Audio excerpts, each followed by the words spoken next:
subscribe the channel and press the bell icon for upcoming videos. Hello friends, welcome to my channel pharmacology concepts by Rajesh Chaudhary. तो इस video पे हम MCQ solve करेंगे sympathetic nervous system pharmacology के point of view से, जो कि important होगा जीपेट के लिए। इसके अलावा फार्माकोलॉजी ऑब्जेक्टिव बेस्ड जो भी आपके एग्जाम्स होते हैं उनके लिए भी इंपॉर्टेंट होगा। ये जो एमसीक्यूज हैं वो कॉन्सेप्ट बेस्ड होते हैं, पैटर्न होता है कि किस तरीके से आपके एमसीक्यूज आ सकते हैं टॉपिक से। जो इम्पोर्टेंट पॉइंट्स हैं जो आपको इस टॉपिक में पढ़ना है ऑलरेडी हमने पिछले वीडियो में कवर कर चुके हैं। So if you want to watch my videos regarding the pharmacology revision and MCQs for the GPAT, you can check the description box below for the link. इसके अलावा आपको MCQs सॉल्व करना है या MCQs देखना है, नोट्स देखना है, डाउनलोड करना है, तो आप मेरे वेबसाइट www.pharmacyconcepts.in पे विजिट कीजिए। वहाँ पे अलग अलग सेक्शंस बना हुआ है, आप वहाँ से जाके चेकआउट कर सकते हैं। So let discuss about the topic.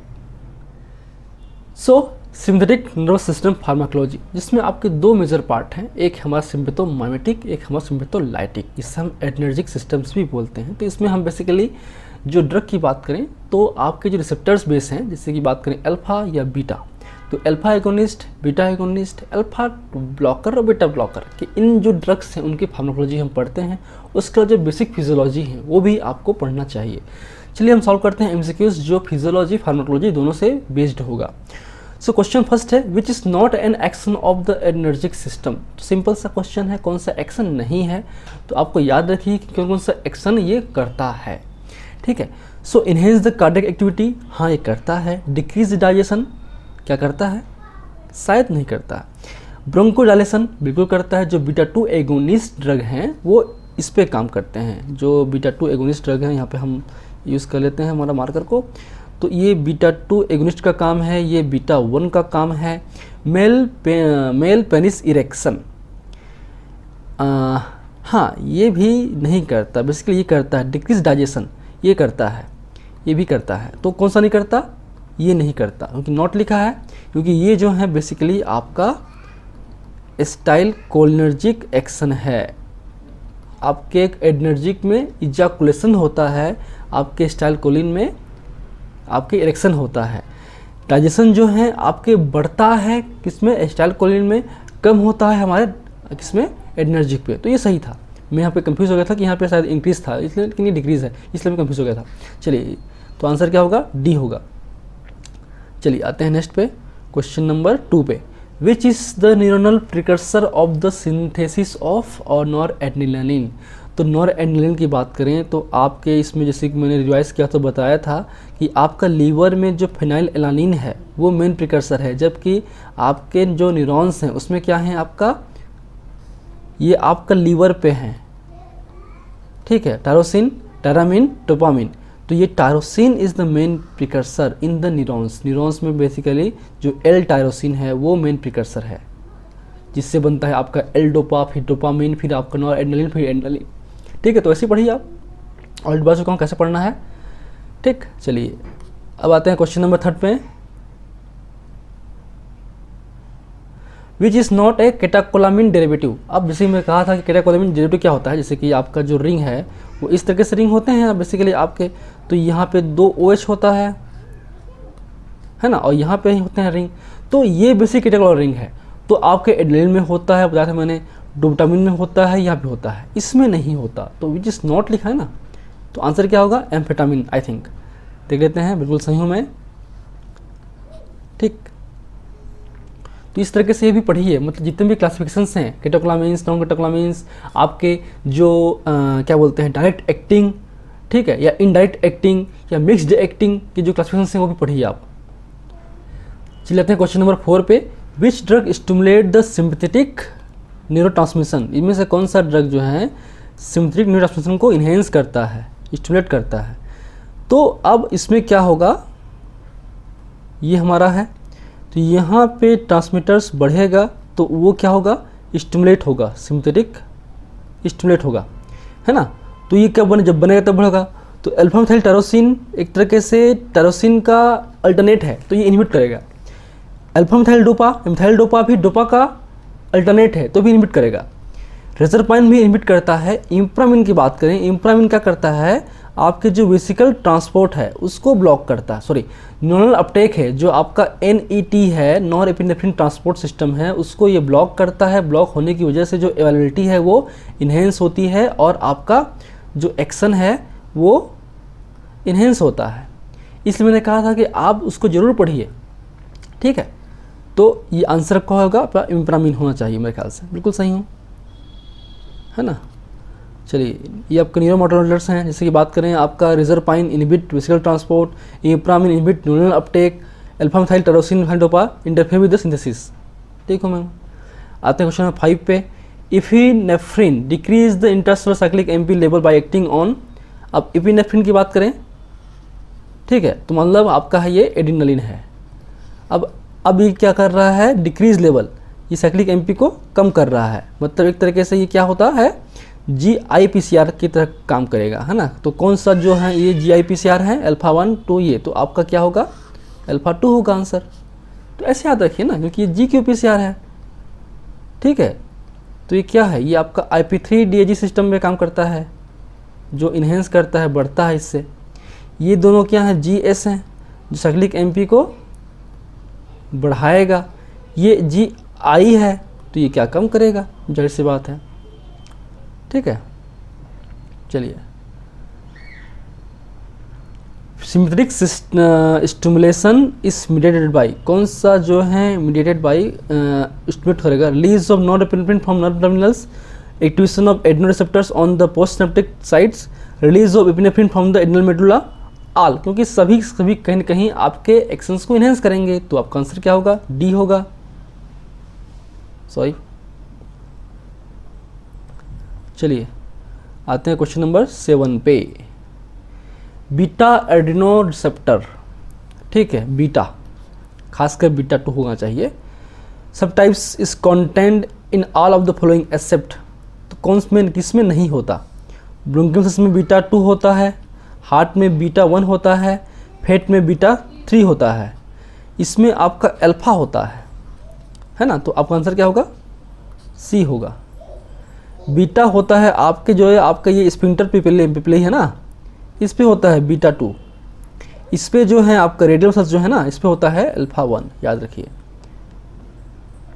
चलिए, आते हैं 8 पे। तो ऐसे आप याद रखेंगे ना, तो आपसे क्वेश्चन सॉल्व होंगे, इजी होंगे, और आपसे जो कॉन्सेप्ट भी क्लियर होंगे।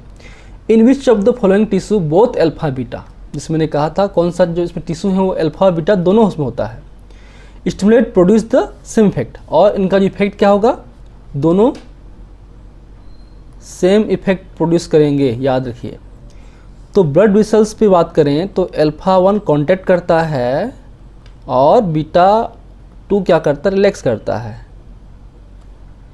इंटेस्टाइन की बात करें, इसमें भी आपका alpha 1 contract, beta 2 relax.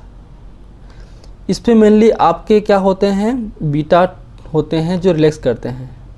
Intestine में मेरे ख्याल से होना चाहिए इसका आंसर, क्योंकि इंटेस्टाइन्स में दोनों ही जो मेन इफेक्ट है वो क्या है, वो आपके रिलैक्सेंट इफेक्ट होता है, और ये अल्फा 1 से भी रिलैक्स होता है, और बीटा 2 से तो होना ही है। तो मेरे ख्याल से इंटेस्टाइन ही है, बिल्कुल सही। तो ऐसे अगर आप क्वेश्चंस को समझेंगे, आंसर को कॉन्सेप्ट वाइज सॉल्व करेंगे, तो आपसे आंसर बनेंगे, ठीक है। एमसीक्यूज मुझसे भी, मैंने भी पहले सॉल्व नहीं किया, याद रखिए, मैं भी आपके साथ ही सॉल्व कर रहा हूँ अभी, बट आपको करना है कि क्या क्या हो सकता है।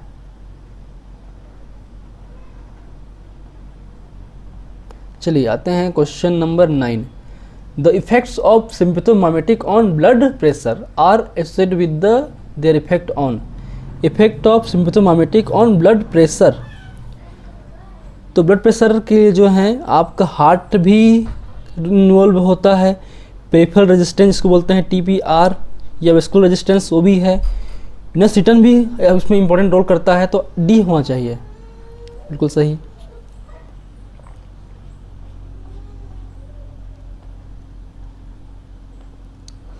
A non selective beta receptor agonist, non selective मतलब इसमें बीटा 1 एंड बीटा 2 दोनों की बात कर रहा है। Cause the all following except, करता है छोड़ के। अब बीटा 1 इनक्लूड करता है, बिल्कुल करता है। इंक्रीज द पेरिफेरल रेजिस्टेंस, ये जो है कम करता है टीपीआर को। बीटा 2,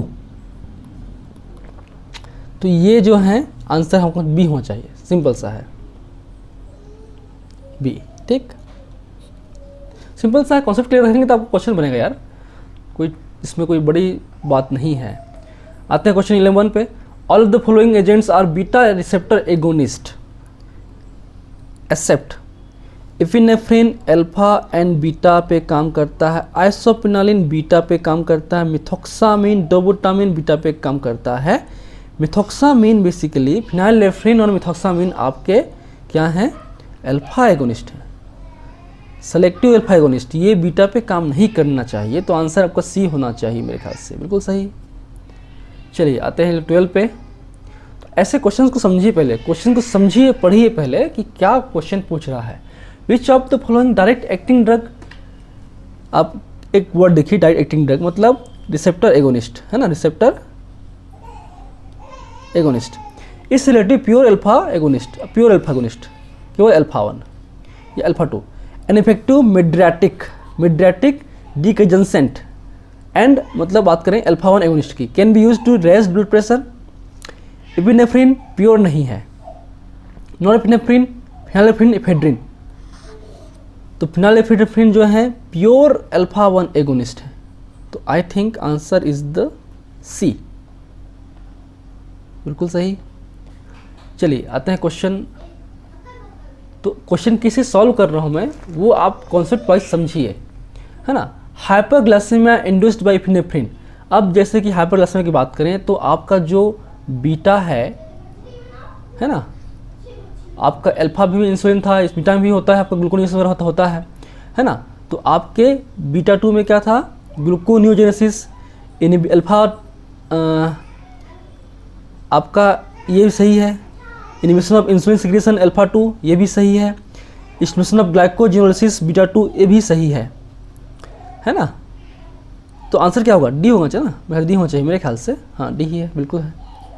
ऑलरेडी मैंने पढ़ाया था कल के या पिछले वीडियो पे कि क्या क्या इस पे होता है, बताया था कि आपको ग्लूकोज वाला जो है ना पॉइंट, वो इंपॉर्टेंट है, याद रखिए उसको, जरूर याद रखिए। तो ये वाला जो पॉइंट है आपका एडनेटिक सिस्टम में बहुत इंपॉर्टेंट है, याद रखिए उसको। Which of the following sympathomimetic is preferable treatment of chronic orthostatic hypotension, ये तो मुझे नहीं पता है ना। अब याद रखिए क्रोनिक ऑर्थोस्टेटिक हाइपोटेंशन मतलब इसमें हम ब्लड प्रेशर को बढ़ाएं, ये इसमें क्या होता है कम रहता है, तो ट्रीटमेंट के थ्रू बढ़ाएंगे इसको इंक्रीज करेंगे। तो एपिनेफ्रिन, नॉरएपिनेफ्रिन, एफेड्रिन, साल्मेट्रोल, तो ये जो हैं बेसिकली नॉरएपिनेफ्रिन जो हैं ये बढ़ाता है मेनली, है ना। तो मेरे ख्याल से बी होना चाहिए आंसर इसका, बिल्कुल सही है, क्योंकि ये आपका अल्फा और बीटा पे काम करता है ना, ये भी करता है, ये बीटा 2 है, तो आपका आंसर क्या होगा, नॉरएपिनेफ्रिन होगा। चलिए ठीक है, आते हैं 15 क्वेश्चन पे। कुल 25 क्वेश्चन हैं, ध्यान से देखिए। Which of the following sympathomimetics a prefer for emergency therapeutic of cardiogenic shocks, मैं ऑलरेडी बताया था। कार्डियोजेनिक शॉक्स मतलब आपका इसका मतलब क्या है, इस केस में आपका हार्ट रेट जो है बहुत ही कम हो चुका है, तो इसको हमको बढ़ाना है विद द ट्रीटमेंट, ठीक। तो नॉरएपिनेफ्रिन नहीं करता, डोबुटामिन हाँ करता है, ये क्योंकि ये अल्फा है ना, ये आइसोप्रोटेनॉल क्या है, बीटा है बट सिलेक्टिव नहीं है।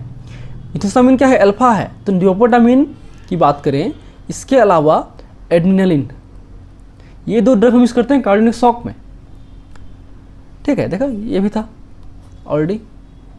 चलिए, indicate the irreversible alpha receptor agonist. Irreversible में जो है मेरे ख्याल से ये एंटागोनिस्ट है, तो आपका फिनॉक्सीबेंजीन इज द इरिवर्सिबल, क्योंकि इसमें कोवैलेंट बॉन्ड बनता है, ठीक। चलिए आते हैं 17 पे। Non selective alpha receptor antagonist, non selective मतलब आपके इसमें अल्फा बीटा दोनों करता है। Are most useful treatment of asthma, cardiac arrhythmia, phaeochromocytoma और क्रोनिक हाइपरटेंशन। इसका एक्चुअली आंसर मुझे नहीं पता है, बट हम इस पर नहीं करते हैं। Non selective alpha receptor antagonist ना, तो अल्फा 1 एंटागोनिस्ट और बीटा मान चलते हैं एंटागोनिस्ट, है ना, या अल्फा 2 एंटागोनिस्ट की बात करें तो यहाँ पे ये नहीं आएगा, ये आएगा अल्फा 2 एंटागोनिस्ट की बात करें तो अस्थमा का कोई रोल नहीं है, कार्डियक अरिथमिया का रोल नहीं है, फियोक्रोमोसाइटोमा का रोल बेसिकली हो सकता है। तो आंसर क्या है? सी, बिल्कुल सही, क्योंकि इसमें जो है आपका एक तरीके से ये एड्रिनल कैंसर है जो कि एड्रेनलिन रिलीज को बढ़ाता है जिससे आपका हाइपरटेंशन या एक्टिविटी बढ़ेगा। तो अल्फा 1 से क्या होगा, ये हाइपरटेंशन कम होगा और जो रिलीज़ है वो अल्फा 2 से कम होगा, है कि नहीं? चलिए तो आंसर यही है, देखते हैं 18 आते हैं। Indicate the alpha receptor antagonist. अगर बात करते हैं अल्फा की ना तो हम बात करते हैं अल्फा 1 की, याद रखिए। Which is an efficacious drug to treatment of the mild to moderate systemic hypertension. अब इसमें देखिए प्राजोसिन ही हम बेसिकली क्लिनिकली यूज़ करते हैं, है ना। तो ये अल्फा 1 सेलेक्टिव है, फेंटोलामिन शायद भी है बट उतना अच्छा ड्रग नहीं है, तो प्राजोसिन यूज़ करते हैं, ठीक है। चलिए,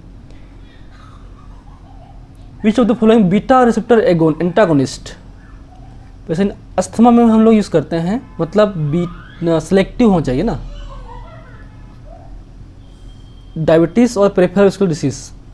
तो इसमें हम प्रोपेनॉल यूज़ नहीं कर सकते, मेटाप्रोलॉल कर सकते हैं, नाइट्रोलॉल, टिमिलॉल, ये भी नहीं करते हैं। अब मेरे को डाउट है दोनों में, तो हम लोग मेरे ख्याल से आंसर मेटाप्रोलॉल होगा, क्योंकि ये आपका क्या है, यही है आपका सेलेक्टिव बीटा 1 ब्लॉकर। ये आपका तीनों जो है नॉन सेलेक्टिव है, तो नॉन सेलेक्टिव है तो अस्थमा में हम यूज़ नहीं कर सकते, इन पे यूज़ नहीं कर सकते, है ना, तो बी होगा। चलिए, बिल्कुल सही। तो आपको अगर हर चीज़ पता होगा ना, कॉन्सेप्ट क्लियर होगा ना आपका कि अल्फा रिसेप्टर क्या है, बीटा क्या है, उनके एगोनिस्ट क्या है, सेलेक्टिव क्या है, नॉन सेलेक्टिव क्या है, तो आपको ऑप्शंस को ना आउट करने में इजी होगा। आप बस सोचिए कि ये क्या है। आपको क्वेश्चन तभी सॉल्व होगा जब आपको हर एक ऑप्शंस के बारे में पता होना चाहिए कि इसकी क्या प्रॉपर्टीज़ है और साथ में क्वेश्चन में स्पेसिफिकली क्या पूछ रहा है। क्वेश्चन तभी बनता है, वरना फार्मोलॉजी क्वेश्चन ना बहुत सारे क्वेश्चन कंफ्यूजिंग रहते हैं, क्योंकि सारे ड्रग देखिए, सारे ड्रग इस पर बीटा ब्लॉकर है, लेकिन पूछ क्या रहा है इसमें, ये ध्यान देना पड़ता है आपको। Serious unwanted effect of epinephrine. Epinephrine का सीरियस क्या है, साइड इफेक्ट्स। अब एक्चुअली मुझे नहीं पता इसके बारे में।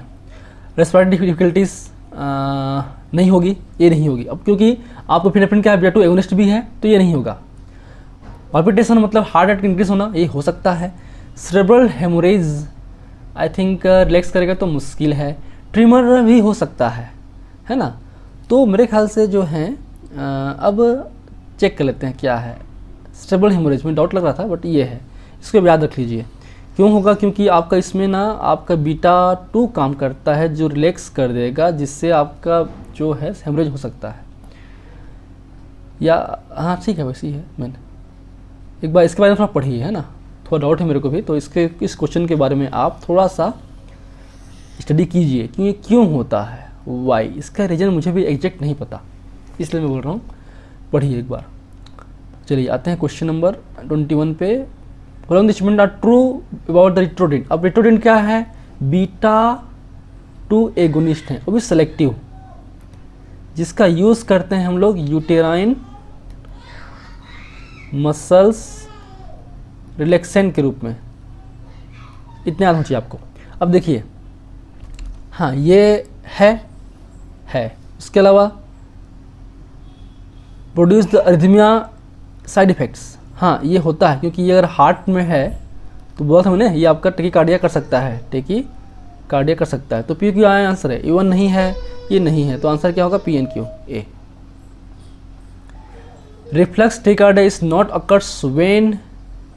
अब ये क्या है, कंपनसेटरी एक्शन है, तो नॉन एडरेनलिन से हो सकता है, क्योंकि अल्फा 1 है, भी अल्फा 1 है, इससे नहीं होगा। ये भी अल्फा 1 है, ये अल्फा 1 ब्लॉकर है ना, तो इससे तो होगा। ठीक, एक मिनट, क्वेश्चन सॉरी, क्वेश्चन को थोड़ा सा समझिए, उल्टा मैं समझ रहा हूँ। रिफ्लेक्स टैकिकार्डिया कब होता है? रिफ्लेक्स टैकिकार्डिया तब होता है जब आप फोर्सफुली हाइपरटेंशन को कम करेंगे, तो इससे होगा। नॉरएड्रेनालिन नॉट अकर्स, किससे नहीं होगा? किससे नहीं होगा? ठीक है, इससे जो रिफ्लेक्स नहीं होता है, इससे तो जरूरत नहीं है। फिनॉक्सीबेंजीन और एड्रेनालिन, इसका आंसर मुझे नहीं पता। आंसर नॉरएड्रेनालिन, सॉरी, इसमें ओके, इसमें आपका ये क्या करेगा? ये हाइपरटेंशन को कम करेगा, ये बीपी को कम करेगा, उससे जो है नॉरएड्रेनालिन रिफ्लेक्स ब्रैडिकार्डिया करता है। ओके, इसलिए आपका आंसर है नॉरएड्रेनालिन। ठीक है, नॉट अकर्स। ठीक, चलिए, मुझे आंसर्स का मुझे भी नहीं पता था, कुछ चीज़ हमको पता नहीं रहता है। ठीक, अब आते हैं क्वेश्चन नंबर 23 पे आते हैं।